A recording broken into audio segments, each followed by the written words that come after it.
58 members of the uMkhonto weSizwe party and former sports minister Zizi Kodwa are expected to be sworn in at the Cape Good Hope Chamber in Cape Town this morning. MK party members boycotted the first sitting of the National Assembly on the 14th of June.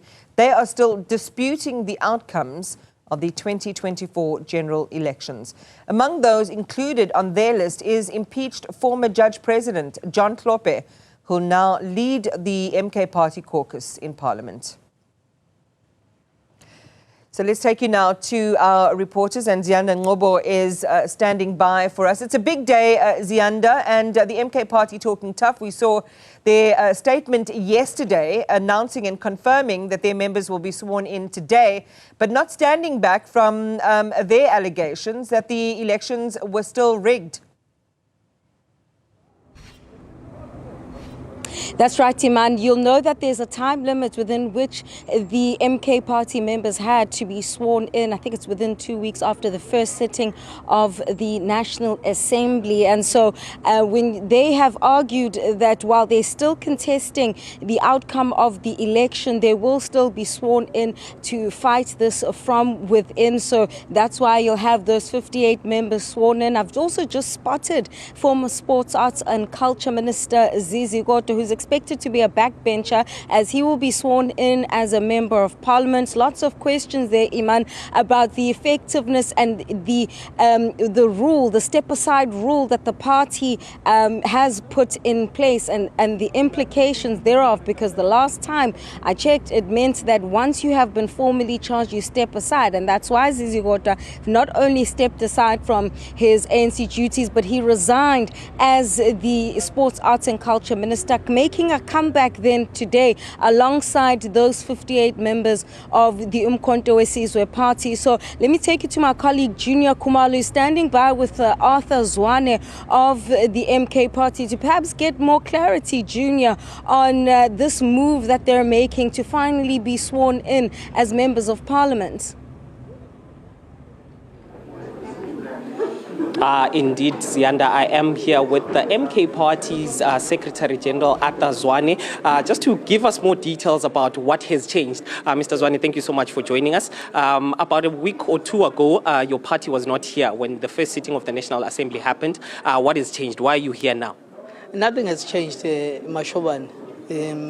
We are here not as an acceptance of the election's outcome. We're here actually as a protest. As you know, firstly, that we're challenging the election's outcome, the results. We're challenging IEC as to how did they conduct the elections and the results thereof that robbed us millions and millions of votes. We're in court as we speak. We're also not here as an acceptance of the sham inauguration of the government of non-unity. We're here because our members expect us to hold this government of non-unity accountable. So that's the reason we're here. We have the best, among the best in our team, that is going to do that for our people, because they expect us to make sure that, the West doesn't hold our South African parliament at ransom. The Stellenbosch criminals or criminal network doesn't hold our parliament at ransom. They should be voice of the voiceless and the oppressed majority. So that's why we're here. You speak about having the best of the best amongst your ranks, but the person who's going to be leading the MK party, the chief whip, is someone who was impeached in this very same parliament. What do you think South Africans would read into that? Our chief whip was never impeached. Our chief whip actually is Sihle Ngubane. We are talking about the leader of parliament, a leader of MK in parliament. The judge is a learned person who holds a PhD in law. That's the first thing. But the second thing, it's one of those things that we continuously raise, that you can't use judiciary to clean political dirty on behalf of those that hold South Africa at ransom, the white monopoly capital.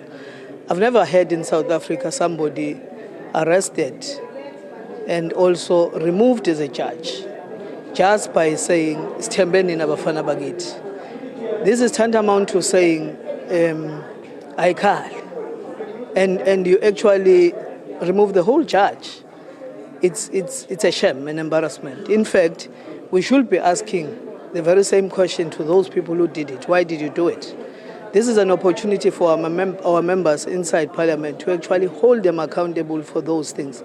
More so, there are many other things that should have been dealt with. The Phala scandal was put under wraps here in the very same Parliament. We are going to be raising those matters. There are many others of such nature that will be making people accountable. That one is just not an issue. Okay, but speaking about today's proceedings, what is going to be happening, you are going to be basically taking an oath, an affirmation that you're going to uphold the Constitution. But one of the things that MK said about the Constitution when they were campaigning is that you don't believe in the current Constitution. So how do you then take the oath to uphold the same Constitution when you yourself believe that it is working against the black majority?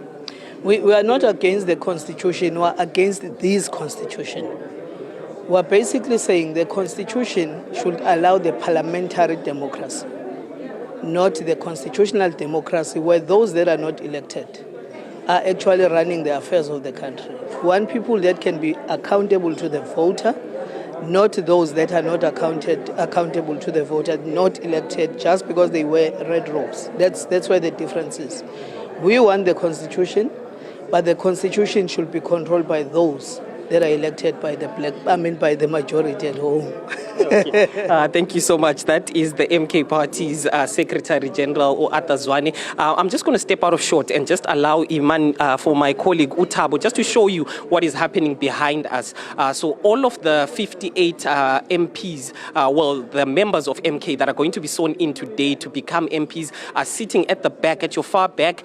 They are getting processed. So in the next just under an hour, they are then going to make their way into the Good Hope Chamber, where they are going to be sworn in as MPs. So this time around, the event is going to be happening at the Good Hope Chamber. We know that about 2 weeks ago, on the 14th of June, when the initial sitting of the National Assembly happened, it happened at the Cape Town International Convention Center. So it wasn't here at the old parliamentary precinct. But because of the numbers today, because it's only 58 individuals that are going to be sworn in, Parliament has decided to move this event to the Good Hope Center, Iman.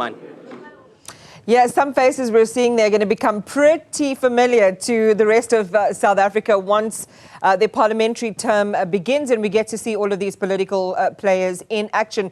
Juniour Khumalo, Ziyanda Ngobo, thank you very much, and we'll be back live with you again a little bit later on as that swearing ceremony gets underway.